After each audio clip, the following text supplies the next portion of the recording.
and welcome to the IDEMS podcast. I am Santiago and an Impact Activation Fellow, and I'm here with Johnny McQuaid.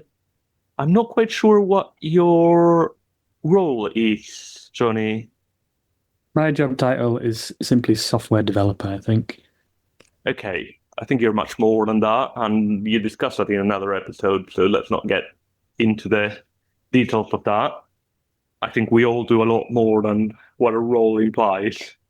Yeah, if we had descriptive job titles, it could get a bit long-winded. Yes. So today's a special episode. It's our 200th episode, which is quite a milestone for a podcast. 200 episodes is not a trivial number of episodes. So I'm very excited to be here with Johnny to kind of go back to first principles and tell the story of how this came about and what we had to do to get this going. And of course, we should mention Lucy as well, who has been a crucial member of the podcasting team. But unfortunately, it was difficult to find a time for the three of us to record together. That covers the team who are kind of working on the production of the podcast, doesn't it? You and Lucy and I are the ones who, that's why we're here to discuss, the ones who on every episode process them, edit them, review the script and publish them. Yeah, and I suppose part of the objective is to do a sort of behind the scenes and explain what we do, what each one of us does, and how things evolved through these 200 episodes, because I think if you compare the quality of the episodes now to the first few, the difference is quite noticeable. Yeah, for sure. Maybe it's good if we start talking about the origins of the podcast and why we decided to do one at all. Yeah, I think this came from David and Danny having a chat after a networking event that David went to. David being, of course, one of the founding directors of IDEMS. He went to a networking event where someone he got talking to was very impressed with everything IDEMS was doing and said, well, where's your blog? I want to read more. I want to know more. And David said, I'm dyslexic. I can't write very well, which I don't think is a fair statement from him. He can write very well. But he was then discussing with Danny, and Danny said, well, you're not too confident with your writing. You're very good at speaking. Why don't you just record and do a podcast? And they presented the idea in general to the whole IDEMS team. And a few of us said that we were interested in exploring it. I think the two of us, Lucy, were the key people who suggested would be interested. I can't remember if anyone else. Yeah, there was people who were definitely interested in playing a part. Lily was involved very early on. So people were interested in being participants in the podcast. Yeah. But the three of us distinguished ourselves from the rest by saying, actually, we want to work to make this happen. And you went off to do a bit of research? Yeah, I think my interest came from the fact that I listened to a lot of podcasts. It's probably the medium that I engage with the most, even compared to TV or reading or films. Yeah, same here. Most of my information, yeah. So I kind of had an interest in how podcasts might be made, and I felt like I had an idea of what an end product could be like. And I think part of that was because in those early days, we were clear that we didn't want to spend too much time trying to optimize things like sound quality. We just wanted to get something out that was good and that we absolutely backed, but we didn't want to kind of spend ages making things overly polished. Sorry, I must clarify. You said something that's good. I think the word or the phrasing that David used was something that's good enough, not necessarily good, but something where we could, in a sensible way, tell some of our stories.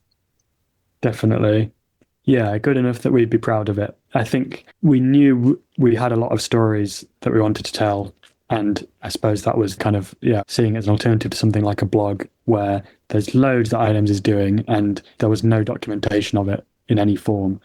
And so having a kind of short pipeline of getting these conversations into a public realm was just really well suited to us. And I think that, it was quite fun knowing that good enough was the aim. And so we really tried to tighten it up to being as short as possible in terms of the production time for each one. So if we wanted to, we can be responding to things that happened in the news that week or things like that. And maybe it's worth saying as well, David was clear from the start that we wanted to do 2 a week, which to me seemed like a lot initially and potentially a lot of extra work to be managing that, considering that, it didn't have any tangible goal or getting anything back for IDEMS necessarily. But it hasn't been difficult to find 2 conversations each week that are worthy of being shared. Well, it hasn't been difficult. You'd say that we have had moments where we had to push people to get out of their comfort zone and actually have those discussions.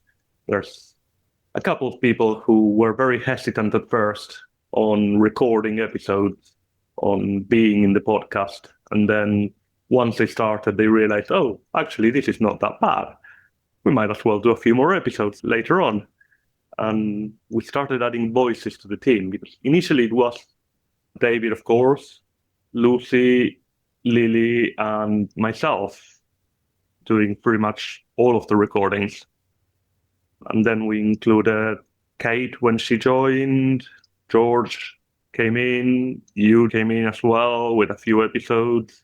Then we started having external people to IDEMS as well, both from our partner organizations in Kenya and Ghana, and from different projects that we're doing, like the research method support in West Africa. We had quite a few people from there that David interviewed. We had a couple of completely external people that had topical things related to our work that David interviewed as well. And it evolved to become what it is today, where we describe in our conversations our work sometimes, and sometimes, as you said, topical issues that are happening in the news. Sometimes we look at thought experiments. I particularly enjoyed 2 recent episodes I did with David on gamification of education. That is completely thought experiments that align with some of our principles and values. But let's go back to the beginning again. David said, let's get a podcast done. And he got a team together who were keen and said, okay, why don't you do some research, estimate how much time it would take, what it would require, and let's see if we go ahead with it. And I believe you did that first initial research. Yeah, I think that's right. I was looking into the kind of technical side of things, of how it would be possible to both edit and publish. And with the kind of thought in mind of making as little extra work for ourselves as possible. The recording was always going to take a certain amount of time, but we wanted to minimize, especially as it was 2 episodes a week, additional time needed from the team to get that out. And this was this 2023 end of, was it 2 years ago now? Well, it was 100 weeks ago. There you go, because we've not missed a single one. It's been 2 a week for, I believe, for all those 100 weeks. Including Christmas, New Year's, and all that time when a lot of podcasts tend to take a break. We didn't take a break. We carried on. So you found some initial software that we could use? Yeah, that's why I was wondering what year it was, because it was a time when AI-powered tools were being heavily hyped and advertised, and some of them were coming to fruition as being very useful tools. And it was just around that time I happened to have seen an AI-assisted editing software suite advertised, which uses machine learning in that it analyzes the audio and does a very good transcript, a reasonably accurate transcript of what was recorded. And then it has a quality where you can edit the transcript directly and it will be mirrored in how the audio is edited. I don't know if that's a standard podcast editing tool, but it's certainly something I hadn't seen before. Like, I'd done a bit of recording of music and things 10 years previously, and the kind of free software available for that, where you're working just with sound waves and, zooming in on bits to edit, is a very different experience from being able to edit a script as written, delete words, even change and replace words with new ones. And this software, in that case, will use a AI voice trained on the speaker to come up with a replacement word of what you've added in. And that's not a tool we turn to very often, but I would disagree. I use it quite a lot. But one of the things that I particularly like about that specific aspect of the software is that, yes, you train it with your voice, but I think that the AI voice generator is quite responsible in the sense that it only lets you generate things that are similar to what was said. It won't allow you to generate a new phrase with the voice of someone else. So you can tidy up, but you cannot create something that someone else did not say. And that's a feature that it can be frustrating at times, because if a word is completely missed in the audio for some reason, sometimes it won't let you create it. And I have spent 20 minutes sometimes trying to find the same word by the same person somewhere else in the episode or in another episode, copy and paste it in. But I think it's a very sensible limitation. yeah, interesting. I didn't know it had that limitation, because I suppose it's a bit of a grey area where they draw the line, isn't it? But that makes a lot of sense. Yeah, these days there's a lot of misinformation, and there's a risk of generating content that is supposed to be by someone and they never said that or anything of the sort. So having that safety net or that limitations or restriction on what we can and cannot generate, I think suits our responsible AI ideas. Yeah, absolutely. And I suppose we haven't yet said what our roles are currently, but yeah, you do most of the editing. The vast majority of the editing, you would go from the raw recording to edited down version. So it started, we try to keep costs minimal. We already use Zoom for calls, and we continue to use Zoom for recording. It proved good enough in terms of getting recordings done, get the audio out, and put it into this software. Initially, I went through Audacity, which is a free, open source, I think, editing software. As you said, you have to handle the sound waves, and it was a huge pain. So I dropped that process completely. I get the raw recordings, upload them to this other software that we use. That's a transcript, as you said. It does it fairly well, but it does require careful attention to detail. Sometimes the labeling of the speaker is off. Every single episode I edit, I have to change the word items for the word IDEMS, which of course we mention a lot, being an IDEMS podcast. It's in every single episode. It would be great if it was better at recognizing those common words. I believe there is a glossary that you can use, but I haven't found it very useful in that regard. And I go through and do a first round of editing, trying to make sure that everything is aligned, the speakers are aligned. I try to get rid of stammering or repetition of words to make the conversation feel like it flows a bit better. If you talk to David one-on-one, you'll realize that the way he speaks is not quite as it's presented in the podcast. There's heavy editing in that side.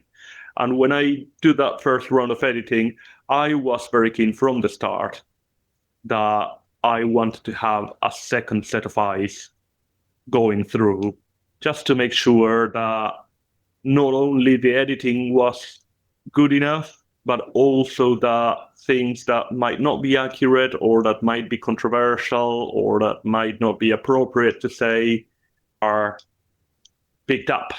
And that's where you come in. Yeah, so when you've done your editing pass, then I'll pick up the files and do a second pass. Now, at that point, I know that someone's already listened to the full conversation and done most of the kind of functional edits. So it's quite minimal what's required.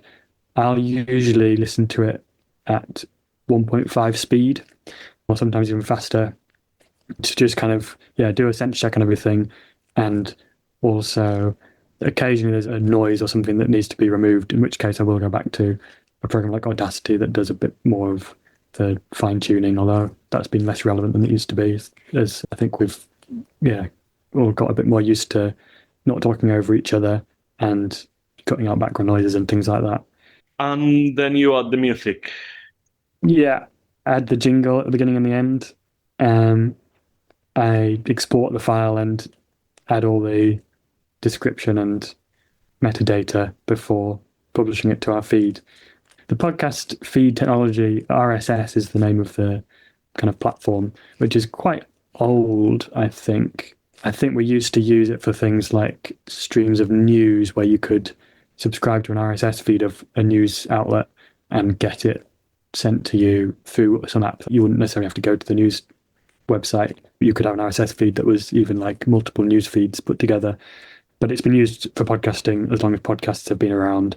And it means you publish your feed in one place, and then podcast listening apps like Apple Podcasts or Spotify or what was Google Podcasts but is now YouTube Music will all just be pointed at that same feed, and they will extract all the information they need and display it in their relative format. So we just have to manage that one output that we can update and have control over.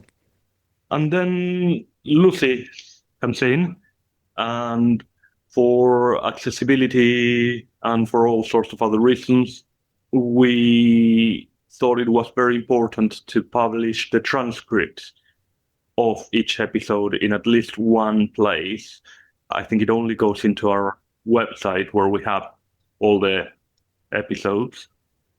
And she grabs a transcript. Well, I think it's your role, Johnny. You export not only the audio to publish, but also the transcript, and you create a document with the transcript in a shared folder. And then Lucy reviews and makes sure that the English makes sense and that the text is coherent with what is being said. And that often happens post-publishing.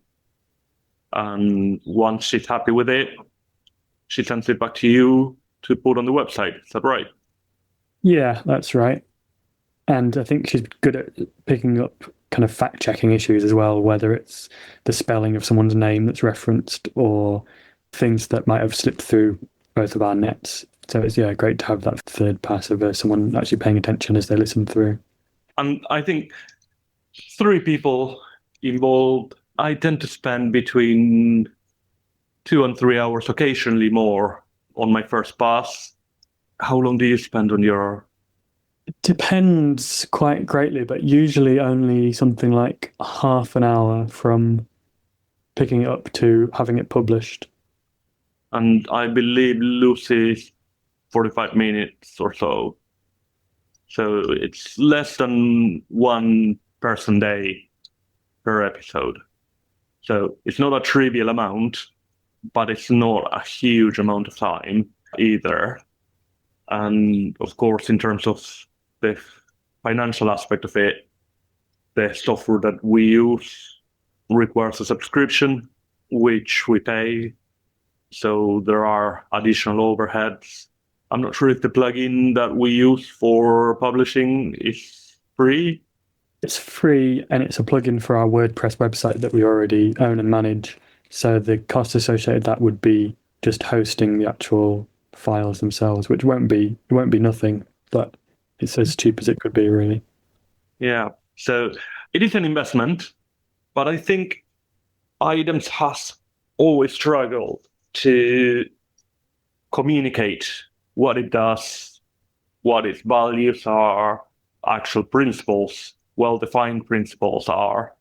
And this was the most effective and efficient way of getting our stories out there and getting David's stories. David is a hugely interesting person with loads of different experiences and stories that are or could be valuable for others.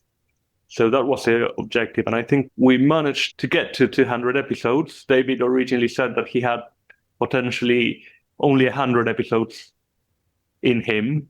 And here we are celebrating our 200th episode. And I don't think we have any plans to stop anytime soon. No, I think there's always a lot more stories to tell. There's plenty of members of the team that haven't discussed their work. And yeah, taking stock of the 200 mark, I think they've already proven to be very useful in terms of kind of seeing the links between things or having somewhere to point people to on a particular topic that otherwise just wouldn't be documented or wouldn't be recorded in any way. Whether or not, people that are interested in IDEMS are the kind of people that listen to podcasts, having the option of them being able to listen to a podcast on a given topic that might be of relevance to them, or having one of our partners be referred to a podcast that explains something that would otherwise be quite difficult to explain, I think has been extremely valuable. And I think that's something when looking ahead. Currently, we have this big back catalogue of 200 episodes and they're available on all podcast platforms. But we'd like to especially draw out those links and make them more useful as a kind of record of IDEMS' work and IDEMS' thought processes and things. So watch this space for that, really. But what that probably looks like is a section of the website that's more easily navigatable between different podcasts on different themes. It would involve adding more kind of categories and tags that, again, we've discussed, because there's a lot of interlocking, interrelated themes and guests and areas of IDEMS work where really the only way to represent that complex web is with a kind of graph of these different nodes. And really the podcast is a kind of representation of that. It is this network of information and data that having this medium for it has really enabled that to kind of grow out. Yeah, and to pick up on one point that you mentioned, it has been quite useful in picking up particular episodes that we've recorded to send to potential collaborators, potential clients, to say, look, this is how we work. This is work that we've done related to what you're doing or what you want from us. And it has been quite useful in that regard. And your classification that you're discussing will make that job a lot easier. Now that we have 200 episodes, finding the relevant episode can be quite challenging. But it's been a fun activity. It's been interesting. I'm a mathematician. I never thought I'd be editing podcasts, but I suppose the attention to detail is what allowed me to get into this successfully. And I enjoy doing it, and I hope it keeps growing. We've been discussing since episode 100 how to get higher production episodes or a small series with higher production value, maybe include video. So as you said, watch the space. Different things might come in the next 100 episodes. Yeah, look forward to talking again at 300. Well, thank you very much, Johnny. Thanks, Santiago.